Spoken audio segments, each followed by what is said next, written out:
안녕하세요. 천지신명의 도움으로 가짜를 골라낸 남자입니다. 정말 기가 막힌 일을 겪고 나니까 사람은 무엇으로 사는 건가 싶더라고요. 저는 늘 사람과 사람 사이에 신뢰가 중요하다고 생각했거든요. 그리고 신뢰가 쌓이려면 존중이 필요하다고 생각했습니다. 그런데 우리의 입은 재앙을 부르는 문이라고 하지 않습니까? 공들여 쌓아 올린 신뢰도 말로 망치는 인간들이 있더군요. 한번 뱉은 말은 주워 담을 수 없기 때문에 말로 깨어진 사이는 예전으로 돌아갈 수 없다는 걸 다시 한번 느꼈습니다. 한때 저는 행복한 미래를 함께 그렸던 여자친구가 있었어요. 그리고 연애하는 동안 저는 남다른 성품이었던 여자친구를 믿고 사랑했습니다. 그런데 결정적인 순간에 본성이 나오더라고요. 그리고 그 본성을 본 순간 저는 더 이상 같이 미래를 그릴 수 없다고 생각했습니다. 바로 가족이라는 뿌리를 너무 쉽게 건든 사람이었거든요. 저는 늘 직업에 귀천이 없다고 생각했습니다. 남들이 기피하는 직업이라도 결국 필요해서 존재하는 직업이라고 생각했어요. 하지만 저도 이런 생각을 처음부터 가지고 있던 건 아니었습니다. 살다 보니까 스스로 점차 깨달아지더라고요. 저희 아버지 직업은 일반 가정집이나 상업 하수구, 공장 하수구, 오수관이나 우수관 같은 하수구를 뚫는 일을 하셨습니다. 그러다 보니까 사춘기 시절에는 그런 아버지가 창피하기도 했어요. 게다가 초등학교 1학년에서 2학년 시절에는 친구들한테 놀림을 받기도 했습니다. 아주 어린 시절 비가 오던 어느 날 아버지는 우산이 없는 저를 데리러 오셨어요. 저는 그저 저를 데리러 온 아버지가 반가워서 소리쳤습니다. 아빠, 오늘은 쉬는 날이야? 쉬는데 비가 오길래 우리 경모 데리러 왔지. 늘 바쁘시던 아버지가 절 데리러 온 게 그저 반가웠어요. 하지만 잠시 뒤 한 친구가 저희 아버지를 보며 소리치는 겁니다. 아저씨 어제 저희 집에 오셨죠? 제가 음료수 드렸었잖아요. 어제 갔던 땡땡 아파트? 네, 맞아요. 그런데 아저씨 아들이 경모였어요? 그래, 경모랑 친구 사이니? 네, 같은 반 친구예요. 아버지는 제 짝꿍이었던 친구와 반갑게 인사를 나누셨어요. 알고 보니까 전날 친구네 집에 변기를 뚫으러 가는 출장을 다녀오셨던 겁니다. 그때만 해도 그 일이 저한테 어떻게 다가올지 상상도 못했어요. 그런데 다음날 짝꿍인 그 친구는 담임 선생님이 교실에 들어오시자 손을 번쩍 들더니 코를 막으면서 말했어요. 김경모 냄새나. 선생님, 저 자리 바꿔주세요. 얘랑 짝하기 싫어요. 어디서 자꾸 이상한 똥 냄새 나요. 저는 친구의 말에 얼굴이 빨갛게 변했어요. 그리고 당황스럽고 놀란 마음에 아무런 말도 하지 못했습니다. 그때 담임 선생님이 다가오시더니 짝꿍인 친구한테 물으셨어요. 친구한테 그게 무슨 말이야? 선생님이 친구 놀리는 거 아니라고 했지? 얘네 아빠 변기 뚫으러 다녀요. 더럽고 냄새 난단 말이에요. 엄마가 경모랑 놀지 말라고 했어요. 어허, 친구한테 그런 말 하면 못 쓴다고 했지? 왜 친구를 놀려? 더러운 애 싫어요. 자리 바꿔주세요. 경모 어제 변기 뚫는 일하는 아빠랑 손잡고 가는 거 다 봤어요. 저 손으로 오늘 내가 떨어뜨린 지우개도 주워졌다고요. 너무 더러워요. 저는 짝꿍의 말에 절망했습니다. 초등학생 1학년이었던 그때 아버지 직업이 좋고 싫을 게 뭐가 있었겠습니까? 그래서 난생 처음 겪어보는 친구의 말에 너무 당황스러웠어요. 그리고 그 순간 저도 모르게 화가 나 친구한테 소리치며 말했습니다. 저도 얘랑 앉기 싫어요. 선생님 자리 바꿔주세요. 변기 막히도록 똥 싸는 애랑 짝꿍 안 할래요. 그때 담임 선생님은 저희 둘을 보면서 다그치듯 주의를 주셨어요. 그래도 저는 부모님께 자세한 상황을 말하진 않았습니다.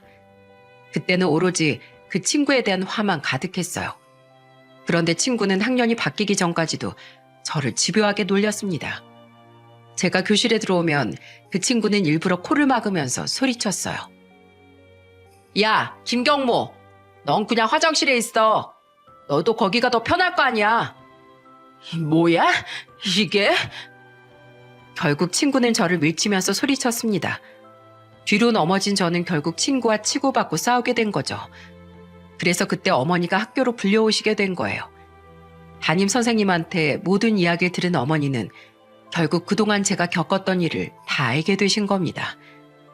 그날 저녁 어머니는 저를 앉혀놓고 진지한 목소리로 말씀하셨어요. 경모야, 아버진 그냥 일을 하는 거야. 할 수 있는 일 하시는데 부끄러운 일은 아니야. 싫어. 그냥 아빠도 회사 다니라고 하자. 애들이 자꾸 나한테 냄새 난다고 놀린단 말이야. 직업은 함부로 바꿀 수가 없어. 그리고 아버지도 아직은 작지만 회사를 꾸려가고 있으신 거야. 아직은 이해할 수 없겠지만 크면서 다 알게 될 거야. 싫어. 나 학교 가기 싫어. 안 갈래. 애들이 자꾸 나한테 냄새 난다고 했어. 왜 아빠는 남의 집에서 일하는 거야? 아무것도 모르던 저는 아버지를 원망하면서 목 놓아 울었습니다. 어린 나이에도 그만큼 친구들이 더 중요했기 때문에 저도 모르게 아버지의 가슴에 비수를 꽂는 말들을 했어요. 그때 제가 울던 모습을 다 보신 아버지는 죄인처럼 고개를 떨구셨습니다. 그 모습이 지금도 다 기억날 만큼 너무 죄송스러운 순간이에요. 제 나이가 그때 초등학교 고학년만 됐어도 그런 일은 없었을지도 모릅니다. 하지만 초등학교 1학년 철없이 친구를 놀리던 시절에 아버지는 죄 없는 죄인이 되신 겁니다. 그래도 가정을 꾸리셔야 했던 아버지의 해결책은 단 하나였습니다. 제가 다니는 학교와 살고 있던 아파트 근처로는 직접 출장을 가지 않으셨어요. 그리고 점점 사업을 늘려가면서 직원을 하나둘 채용하기 시작하셨죠. 아버지 나름대로의 기술로 하수구, 오수관 등을 뚫는 전문 업체로 성장해 나가고 있으셨어요. 이런 아버지의 세심한 배려 덕분에 저는 초등학교를 잘 졸업할 수 있었죠. 하지만 중학생이 되고 난 후에도 어릴 적 상처받았던 기억이 남아 있었던 것 같아요. 새학기가 되니까 누가 우리 집에 대해 알까봐 괜히 움츠러들었어요. 그러다가 학교가 끝나고 집에 가던 중 저는 아버지가 허름한 옷을 입고 식당에서 나오는 걸 목격했습니다. 그런데 그때 교복을 입고 걸어가던 저를 보고 아버지는 밝은 목소리로 절 부르셨어요. 경모야, 학교에서 이제 끝난 거야? 저를 보고 웃으면서 손을 흔드는 아버지를 보고 그 순간 저는 당황하고 말았습니다. 바로 옆에 친구랑 있었기에 그 순간 어떻게 해야 될지 모르겠더라고요. 그런데 그때 아버지가 찰나였지만 당황한 저를 보고는 손을 내리면서 말씀하셨어요. 내가 사람을 잘못 봤네. 제가 아버지 인사에 화답하지 못하니까 아버지는 눈치를 채시고 절 모른 척 지나가시더군요. 그때 초라하게 돌아서는 아버지를 보면서 저는 큰 죄를 지은 기분이었습니다. 그리고 마음에 죄책감이 들었어요. 그래서 저는 얼른 아버지께 달려가 큰 소리로 인사했어요. 아빠, 왜 그냥 가세요? 경모야, 난 그냥 밥 먹고 이제 일하러 얼른 가야 되니까 그랬지. 근데 너 뒤에 친구 있는데? 제가 인사를 하자 아버지는 저보다 뒤에 있던 친구를 신경 쓰셨어요. 그래서 저는 아버지께 친구를 소개하면서 말씀드렸어요. 같은 반 친구예요. 저랑 학원도 같이 다녀요. 김현수, 이쪽은 우리 아버지야. 제 말에 친구는 당황한 목소리로 말했습니다. 안녕하세요. 저는 경모 친구예요. 저희 요새 같이 공부하러 다니고 있어요. 아, 네가 경모 친구구나. 중학교 공부 힘들지 않니? 자, 이거 아저씨가 주는 용돈이야. 둘이 가서 맛있는 거 사 먹어. 감사합니다. 그래. 친구끼리 싸우지 말고 재밌게 놀아라. 그때 저와 제 친구랑 인사하고 있는 아버지를 같이 있던 직원분이 아버지를 부르며 소리쳤어요. 사장님, 오후 작업이 있어서 지금 가야 해요. 지금 갈게. 경모야, 아빠 갈 테니까 친구랑 밥 챙겨 먹고 학원 가. 그렇게 아버지는 기분 좋은 웃음을 지은 채 자리를 뜨셨어요. 그리고 친구는 저를 보면서 놀란 얼굴로 말했습니다. 너희 아버지 사장님이셔? 와, 멋있으시다. 우리 아버지 기술자야. 남들이 하기 싫어하는 일 해내면서 기술 연마하신 거야. 대단하지? 우와, 너희 아버지 대단하시다. 감탄하는 친구를 보면서 저는 흐뭇했어요. 그리고 그때 저는 아버지가 참 대단하다고 느꼈어요. 그리고 안 좋게 생각하는 것보다 좋게 생각하면 아버지께 장점이 많다는 걸 그제야 알았던 겁니다. 그날 저녁 아버지는 저한테 오시더니 진지한 목소리로 말씀하셨어요. 경모야, 아까 아빠랑 인사하는 거 괜찮았어? 너 불편하면 인사 안 해도 괜찮아. 아빠는 그런 거 신경 안 써. 너희들만 편하다면 다 괜찮아. 아니에요. 다 옛날 일이고 저도 이제 나이 먹었으니까 아버지가 얼마나 대단한 분인지 알아요. 아이고, 중학생 되더니 현자가 다 됐네. 나야 먹고 살 방법이 이것뿐이라 그렇지. 너희들 먹이고 입히려고 내 손에 흙 묻히며 사는 거야. 그러니까 넌 아무것도 모르는 것처럼 살아. 아버지, 우리 가족이잖아요. 그리고 각자 위치에서 잘 살고 있으니까 그걸로 잘 사는 거라고 생각해요. 우리 아들 철이 빨리 들었네. 이젠 아빠를 이해할 줄도 알고 정말 기특하다. 그렇게 저는 아버지와 초등학교 시절 해묵었던 감정을 풀었어요. 그리고 아버지와 더 돈독한 부자지간이 됐습니다. 제가 달라지니까 여동생들도 좀 더 아버지 직업에 대해서 호의적으로 생각이 바뀌기 시작했어요. 한 살씩 나이가 드니까 점점 아버지 직업에 대해 이해할 수 있게 된 거예요. 하루는 아버지가 감기 몸살로 힘들어하셨던 때였는데 출근 준비를 하시는 걸 보고 깜짝 놀랐어요. 놀라신 어머니도 아버지를 만류하며 말했습니다. 여보, 감기엔 좀 쉬어. 애매하게 쉬면 괜히 더 병만 나. 고객들이 예약해 둔 게 있는데 어떻게 쉬어? 사정 말하면 이해해 주겠지. 사람이 아픈데 일을 어떻게 해. 아유, 됐어. 죽을 정도로 힘든 것도 아니니까 걱정 마. 전날까지도 열이 식지 않아서 고생하시던 아버지가 출근을 하신다는 거예요. 막내 여동생도 걱정이 됐는지 아버지를 보면서 말했습니다. 아빠, 아직 목소리도 힘든 것 같은데 좀 쉬세요. 괜찮아. 하루 이틀 하는 일도 아니고 걱정 마. 아버지는 끝까지 괜찮으시다면서 출근하셨어요. 그 시기가 회사가 이제 막 자리를 잡아가던 시기라 아버지는 쉴 수가 없으셨던 겁니다. 그런 아버지가 걱정된 저희 삼남매는 저녁까지 초조하게 기다렸어요. 그날 저는 아버지가 퇴근하고 오시자마자 걱정스럽게 물었습니다. 괜찮으세요? 얼른 가서 쉬세요, 아버지. 저리로 가. 아버지 오늘 목욕탕도 못 들렸다 왔어. 일이 끝나면 사우나를 하고 오시던 아버지는 그날은 감기 때문에 가지도 못하고 그냥 집으로 오신 겁니다. 그래서 아버지는 저와 여동생들이 다가오니까 혹시 불쾌한 냄새가 날까봐 저희를 가까이 오지 못하게 하셨어요. 그걸 본 저는 아버지를 부축하며 말했습니다. 목욕탕을 뭐하러 들렸다 오세요. 집에 욕조에 있는 화장실 있잖아요. 제가 아버지 등 밀어드릴게요. 아이 녀석아, 아빠한테 냄새나. 저리 가. 에이, 무슨 냄새가 난다고 그래요. 그리고 세상에 냄새 안 나는 사람이 어딨어요. 다 냄새나지. 에휴, 우리 아들이 많이 컸구나. 이 아빠도 이해할 줄 알고. 그때 제가 고등학생쯤 되니까 아버지가 저희를 위해서 얼마나 희생하며 사는지 헤아릴 수 있었습니다. 그래서 아버지의 고충을 잘 이해할 수 있었죠. 늘 성실하고 일만 할 줄 아는 아버지께 괜히 부담만 드린 것 같았습니다. 그저 성실한 아버지가 때로는 조금 쉬길 바랬어요. 하지만 아버지는 가장이고 직원을 둔 사장이었기 때문에 더 책임감 있게 일할 수밖에 없었던 겁니다. 그 당시에는 아버지 회사의 직원이 12명쯤 되면서 나름 규모를 키워가고 있었어요. 그래서 아버지는 책임감이 막중했던 겁니다. 그래서 저는 그런 아버지를 더 응원해드리고 싶었어요. 그렇게 저는 아버지의 아낌없는 지원과 어머니의 사랑을 받으면서 원하던 대학교에 당당하게 입학했습니다. 그 후 저는 대기업에 입사하게 됐어요. 제가 큰 회사에 합격했다고 하니까 부모님은 누구보다 기뻐하셨습니다. 그리고 저는 그런 아버지를 보면서 진지한 목소리로 말했어요. 저 이렇게 키워주셔서 감사드려요. 이게 다 아버지 덕분이에요. 정말 아버지 실망시키지 않게 열심히 살게요.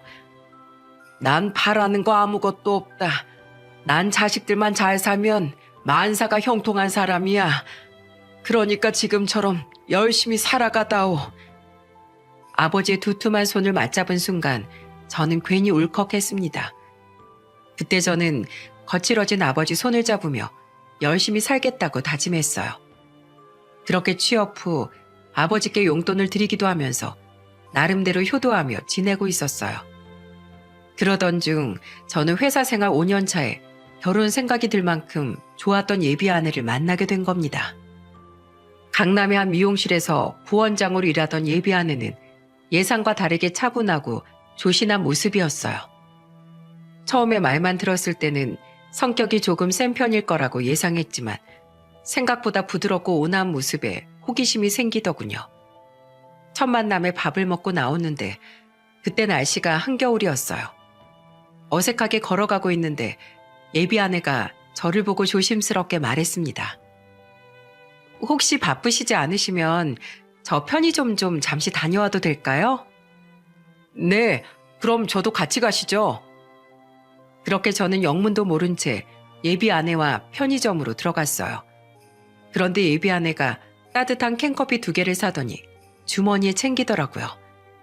저는 그런 예비 아내를 따라갔는데 예비 아내는 공원을 청소하고 계시는 환경미화원 2분에게 다가가더니 조심스럽게 말했습니다. 안녕하세요. 이것 좀 드시고 하세요. 따뜻해서 주머니에 넣어두시면 손난로 같을 거예요. 예비 아내가 조심스럽게 건넨 캔커피를 건네받은 환경미화원 한 분이 놀란 목소리로 말했습니다. 아이고, 뭘 이런 걸 다 챙겨주세요. 괜찮아요. 아가씨도 추울 텐데 주머니에 넣어둬요. 아닙니다. 제가 일부러 편의점에서 사온 거예요. 그러니까 따뜻하게 손이라도 좀 녹이면서 하세요. 요즘 젊은 사람들 쓰레기차만 지나가도 더럽다고 욕하는데 젊은 아가씨가 이렇게 주변을 살필 줄 알고 참 마음씨가 곱네. 세상에 더러운 일이 뭐가 있어요.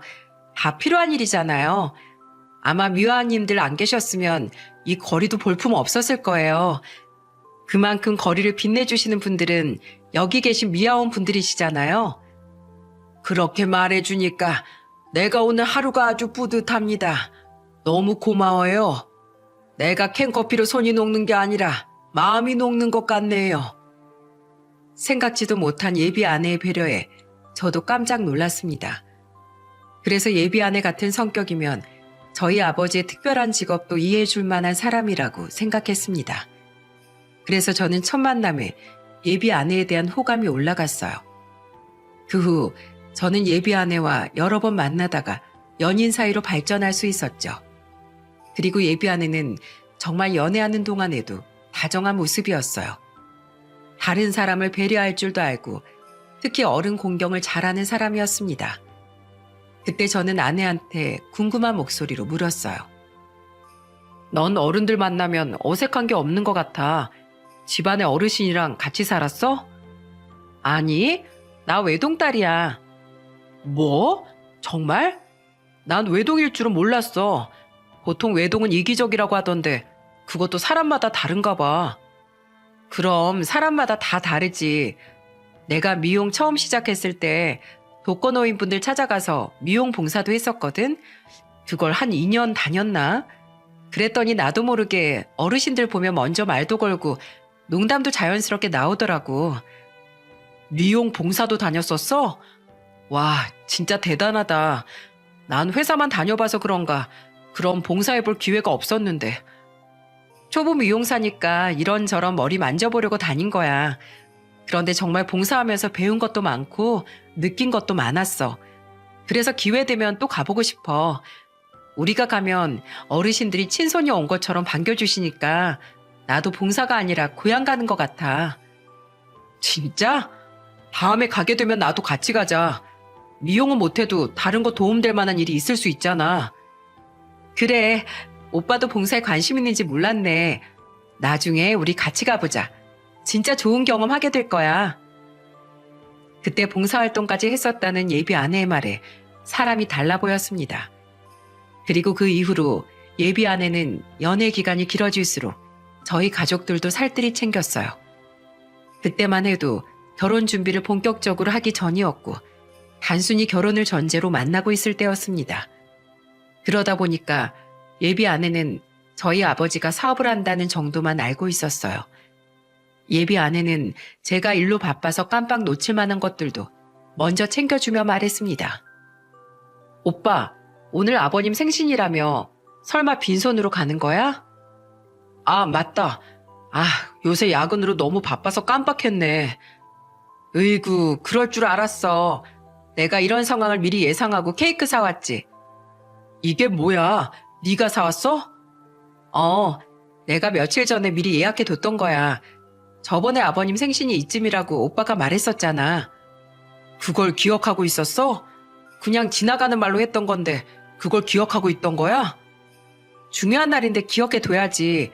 이거 챙겨가서 가족들이랑 생일 파티해. 진짜 고마워. 내가 아버지한테 꼭 말씀드릴게. 야근하고 회사를 나오는데 무슨 일로 예비 아내가 저를 기다리고 있는 거예요. 그런데 제가 한창 바쁠 시기에 아버지 생신을 까먹을 것 같았다면서 챙겨주려고 일부러 왔던 겁니다. 그때 예비 아내의 배려심에 다시 한번 감동했어요. 그리고 그날 저는 가족들과 케이크에 초를 불면서 아버지 생신을 축하해드렸습니다. 그날 저는 아버지께 용돈을 드리며 말했어요. 아버지, 생신 축하드려요. 이야, 역시 선물은 현금이 최고야. 고맙다, 아들. 케이크에 용돈까지. 이런 세심한 아들이 어디 있어. 우리 딸들이 장난 같은 사이 얻어오면 바랄 게 없겠어. 아버지는 생신이라 기분이 좋으신지 기쁜 목소리로 말씀하셨어요. 그래서 저는 아버지를 보면서 민망한 목소리로 말했습니다. 아버지, 이거 케이크 성희가 아버지 생신이라 챙겨준 거예요. 제가 요새 바빠서 깜빡했었거든요. 그랬어? 아, 그럼 같이 오지 그랬어. 다음에 정식으로 인사드리고 싶다고 해서요. 우리 아들 여자친구가 벌써부터 예비 며느리 노릇을 하네. 내가 아주 고맙게 잘 받았다고 전해줘라. 아버지는 예비 아내가 보낸 케이크를 너무 고마워하셨어요. 그때부터 예비 아내는 저희 집에서 눈도장을 제대로 찍게 된 겁니다. 그 후로는 예비 아내가 더 세심하게 신경을 쓰기 시작했어요. 이미 결혼을 전제로 만나고 있었기 때문에 저도 예비 처가에 누구보다 잘하려고 신경을 많이 쓰고 있었죠. 하지만 예비 아내의 센스는 남자인 제가 따라잡기 어려웠어요. 그때 어머니가 동창인 친구들과 여행을 갈 계획이 있었는데 예비 아내가 작은 봉투를 건네면서 말했어요. 오빠, 이거 작은 가방인데 휴대폰이랑 소지품 작은 거 담아 다니기 편할 거야. 지갑도 들어가서 관광객들이 많이 사간대. 어머님 조심해서 잘 다녀오라고 전해드려. 우와, 이런 것도 다 준비했어? 그냥 신경 안 써도 괜찮은데 뭐하러 준비했어? 다 알고 있는데 어떻게 신경을 안 써? 별거 아니니까 어머님 드려. 저는 예비 아내가 저희 부모님을 살뜰히 챙겨주는 게 너무 고마웠어요. 세상에 내 부모에게 잘해주는 사람을 싫어할 사람이 있겠습니까? 그때 저희 어머니도 예비 아내가 준 선물을 받고 누구보다 기쁜 목소리로 말했습니다. 아이고, 걘 뭘 이런 걸 다 챙겼어? 어머, 이건 뭐야? 어머니는 예비 아내가 건넨 가방을 열어보다 안에 있는 용돈을 보고 깜짝 놀라셨어요. 그리고 돈과 함께 쪽지에는 이렇게 써져 있었습니다. 어머님, 즐거운 여행 다녀오세요. 작은 금액이지만 가서 맛있는 음식 많이 드시고 오시라고 조금 넣어뒀어요. 다음에 좋은 모습으로 인사드리겠습니다. 그걸 보고 저도 어머니도 모두 깜짝 놀랐어요. 그리고 어머니는 저를 보면서 진지한 목소리로 말씀하셨어요. 예, 이런 여잔 절대 놓치면 안 되는 거야. 세상에 이렇게 꼼꼼한 사람이 어딨어. 그러게요. 저도 이렇게까지 준비할 줄 몰랐어요. 이럴수록 너도 예비 처가에 잘해야 된다. 알았지? 네, 제가 더 신경 쓸게요. 저희 부모님은 예비 아내의 센스를 마음에 쏙 들어 하셨어요. 그리고 한 달 뒤 부모님은 예비 아내를 정식으로 초대하게 됐습니다. 그때 예비 아내는 저희 어머니께 정중하게 인사를 드리며 말했어요. 안녕하세요. 이성이라고 합니다. 그동안 말씀만 많이 듣고 이제야 뵙게 됐네요. 그때 아버지는 일이 늦어져서 어머니와 저 여동생 2명만 있었습니다. 어머니는 예비 아내를 반갑게 맞이해주면서 말씀하셨어요. 어서 와요. 경모한테 얘기 많이 들었어요. 우리 남편이 오늘 일 때문에 조금 늦는다고 하니까 우리끼리 밥 먹고 있으면 될 것 같네.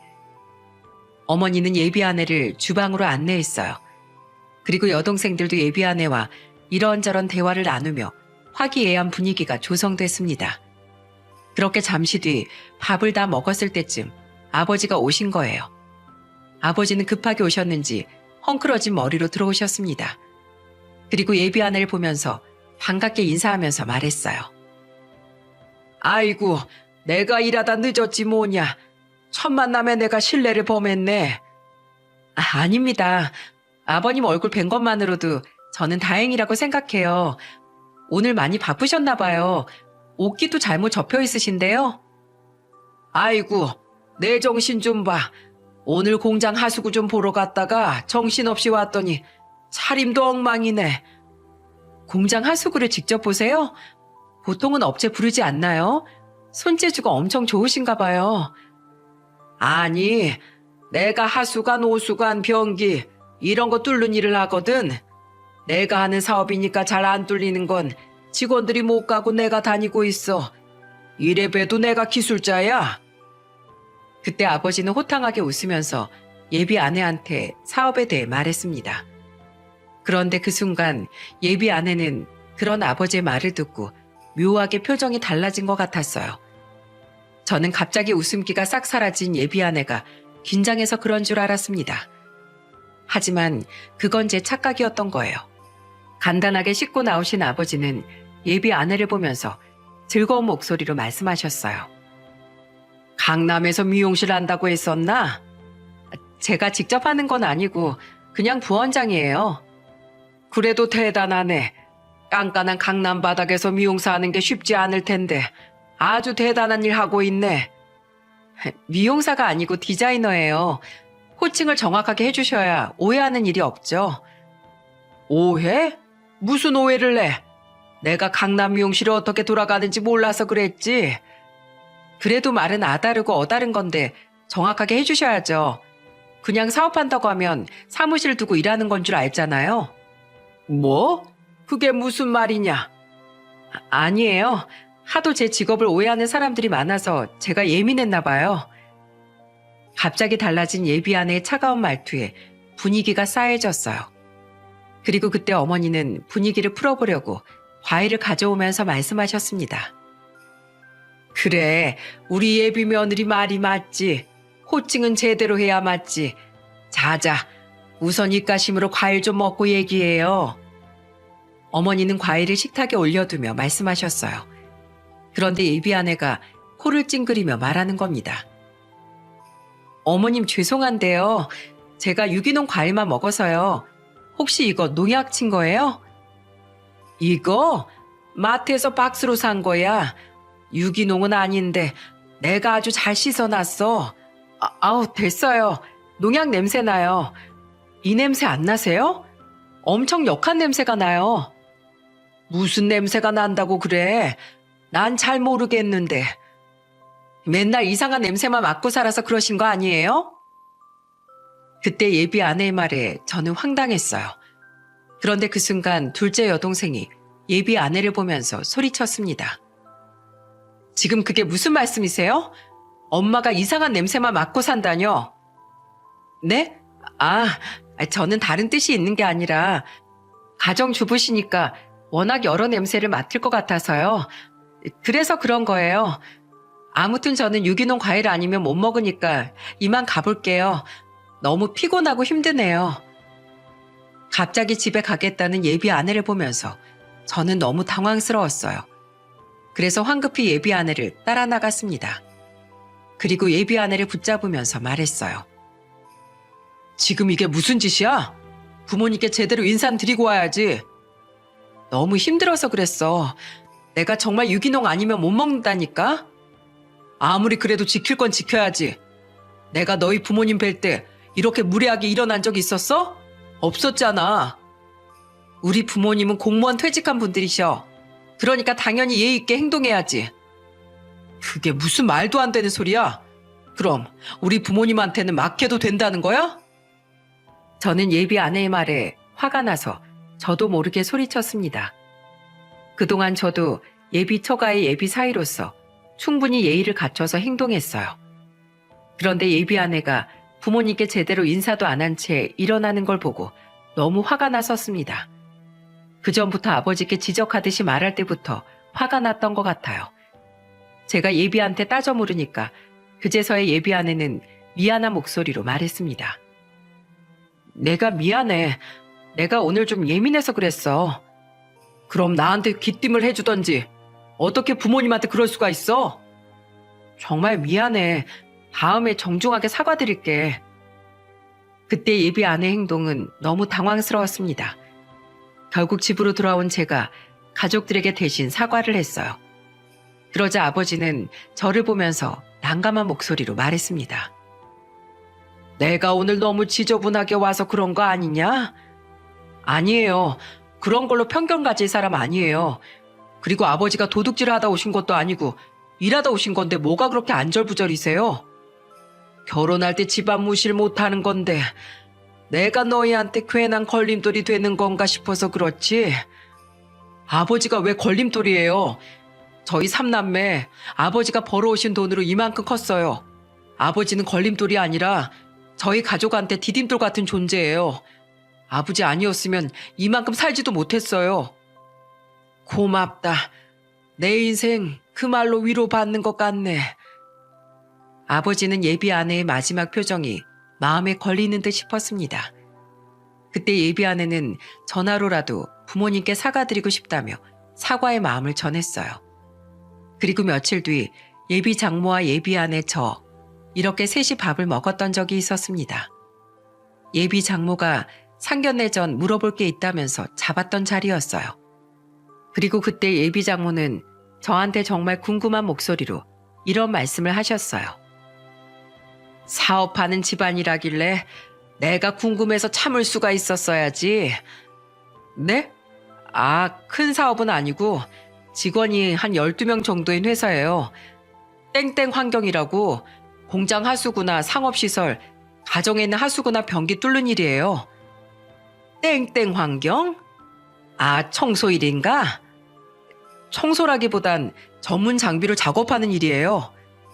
몸 쓰는 일이라 힘드시겠네. 그래도 몸 쓰는 일이 돈은 좀 된다고 하던데 그럼 당연히 예비 신혼집은 아버님께서 해주시는 건가? 네? 집을요? 저는 예비 장모의 질문에 당황스러웠어요. 그런데 예비 장모는 뻔뻔하게 말씀하셨어요. 아니, 사업하는 집에서 자존심이 있지. 집 정도는 해주겠지. 아니요. 저희는 저희들이 모은 돈으로 해결하기로 했어요. 양가에 손 안 벌리기로 했으니까 걱정 마세요. 내가 걱정을 왜 해? 딸들은 숟가락만 들고 시집 가는 거 아닌가? 자네 집안에서 뭘 몰라도 너무 모르시네. 예비 장모의 말에 그저 기가 막혔습니다. 요즘 세상이 어느 때인데 숟가락만 들고 옵니까? 그래서 저는 예비 장모를 보며 말했어요. 처음부터 무리해서 시작하는 것보다 저희들 능력으로 차근차근 올라가고 싶어요.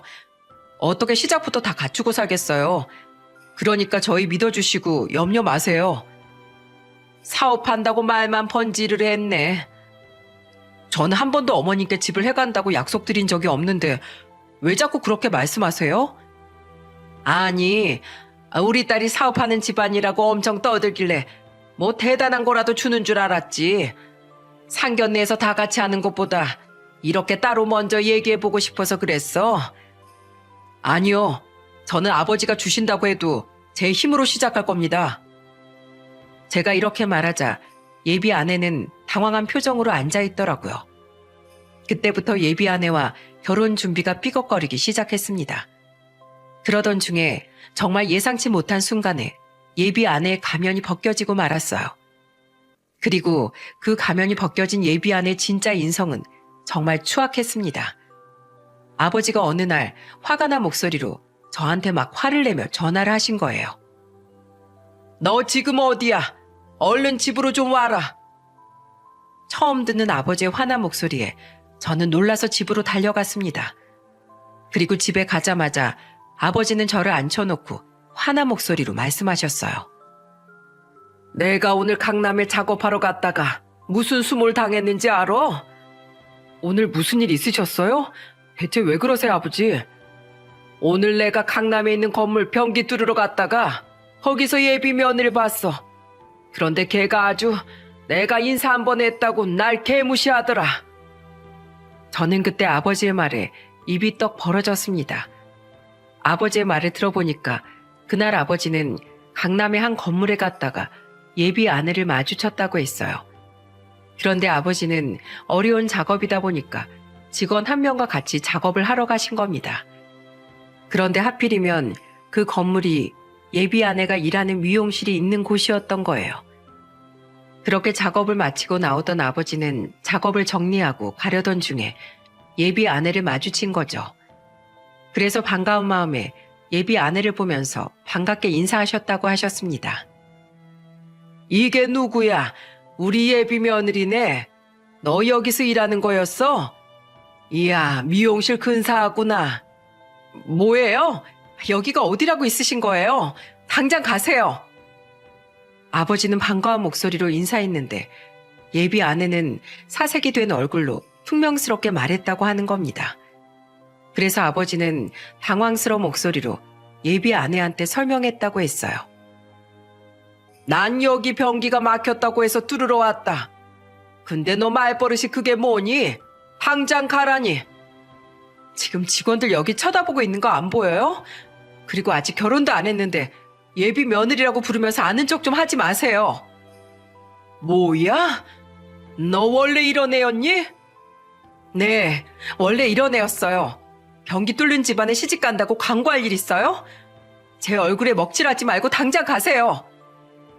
예비 며느리가 소리를 지르는 바람에 주변에서 사람들이 둘러싸기 시작했다고 했어요. 그리고 사람들이 수군거리기 시작하자 미용실의 원장이 나오게 된 겁니다.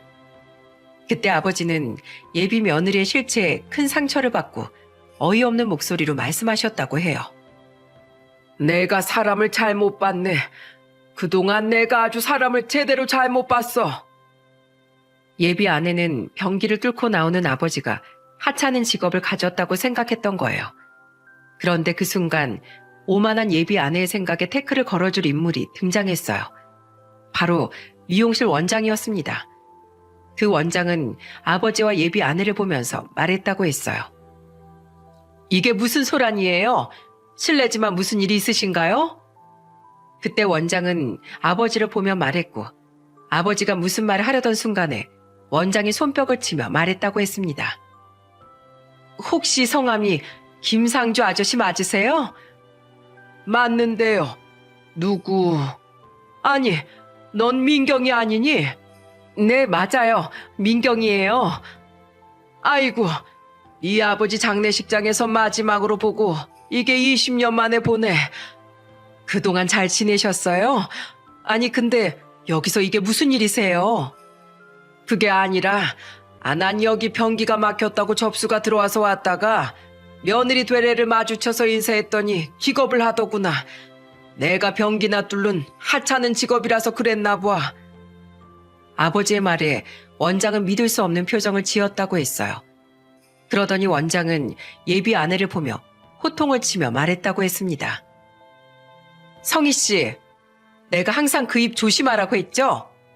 고객들한테 말 함부로 해서 컴플레인 걸리더니 지금 일 봐주러 오신 분께도 막말하는 겁니까?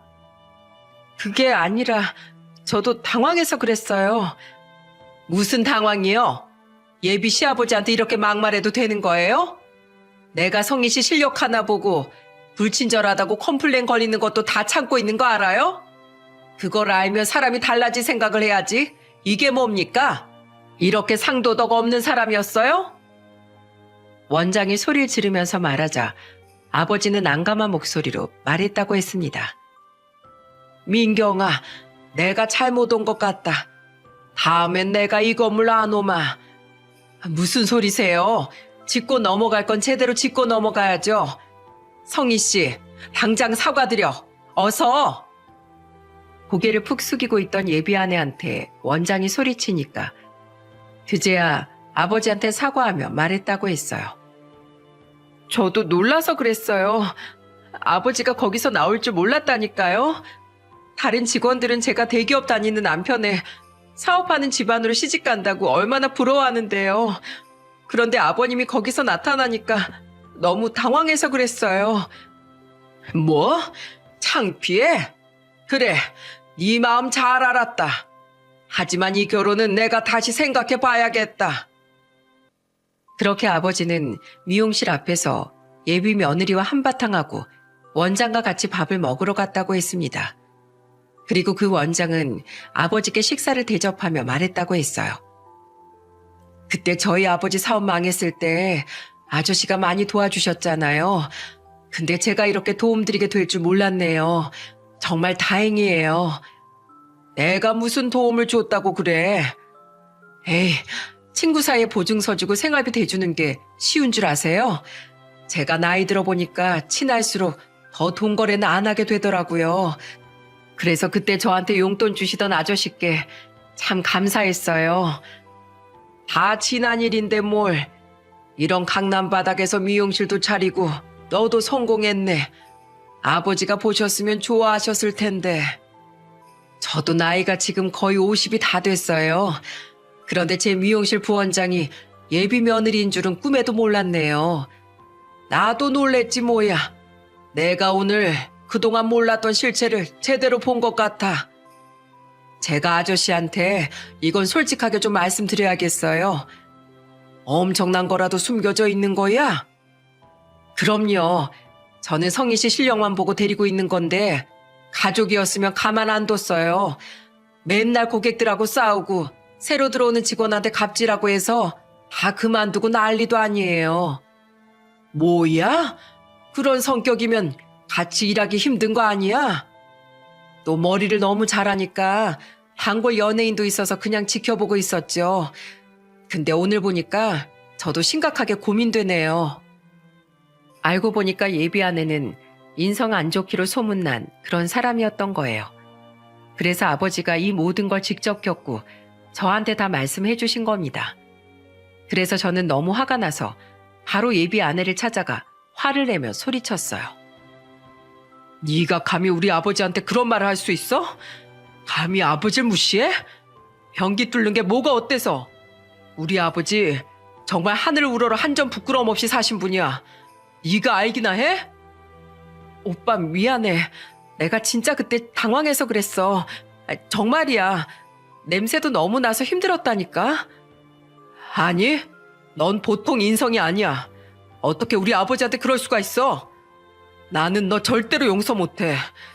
그리고 내 뿔이나 다름없는 우리 아버지 건든 너랑은 절대 결혼 못해. 제 말에 예비 아내는 애원을 하며 매달렸어요. 하지만 착각했다, 당황했다는 말들로 애원하는 예비 아내의 말을 저는 철저히 무시했습니다. 사람이 당황했다고 막말을 해도 되는 겁니까? 그래서 저는 착한 척하던 예비 아내의 민낯을 알게 된 날 하원을 통보했어요. 그리고 두 얼굴을 가지고 있던 그 여자는 어떻게 됐는 줄 아시나요? 결국 미용실 원장이 해고했다면서 아버지한테 전화가 왔다고 하더군요. 그동안 원장 모르게 부자 고객이나 미용실에서 돈 좀 쓰는 고객들을 상대로 출장 미용을 해주고 있던 거예요. 그런데 그렇게 원장 허락도 없이 미용실 재료를 가지고 출장 시술을 하다가 머리가 다 상했다면서 컴플레인을 건 고객 때문에 다 들통나고 만 겁니다. 결국 모든 직원들한테 만행이 들통난 그 여자는 잘리게 된 거예요. 생각보다 미용 업계가 좁은 편이라서 아예 지역을 옮겨야 할 정도로 소문이 파다했다고 하는 겁니다. 지금은 어디 지방으로 내려가서 일하고 있다고 들은 것 같은데 정말 자기 발등 자기가 찍는 꼴 아닙니까? 이 사건 이후로 저는 어느덧 40 초반을 지나가고 있어요. 이제는 결혼도 포기하고 그저 부모님께 감사한 마음으로 효도하며 지내고 있답니다. 이제는 짝을 찾으려고 노력하기보다 그저 물 흐르듯 살다 보면 저와 맞는 사람을 만날 수 있겠거니 싶은 마음으로 지내고 있어요. 이제 저한테는 자랑스러운 아버지께 최선을 다하려고 합니다. 한평생 가족을 위해서 헌신만 하신 아버지께 제대로 보답하고 싶어요. 돌다리도 두드려보고 건너라는 말이 있지 않습니까? 요즘 같은 시대에 특히나 사람을 만나는 일은 조심해야 하는 것 같아요. 이건 당한 사람이 바보라서 속는 게 아니라 속이려고 작정하면 정말 그 사람의 실체를 알 수가 없겠더라고요. 저희 아버지가 그날 그 건물에 가지 않았더라면 저는 한 여자의 반쪽짜리 모습만 보고 어리석은 결혼을 했을 것 같아요. 그러니 여러분들도 제 사연을 교훈 삼아서 사람 조심하시길 바라겠습니다. 함께해 주셔서 감사합니다.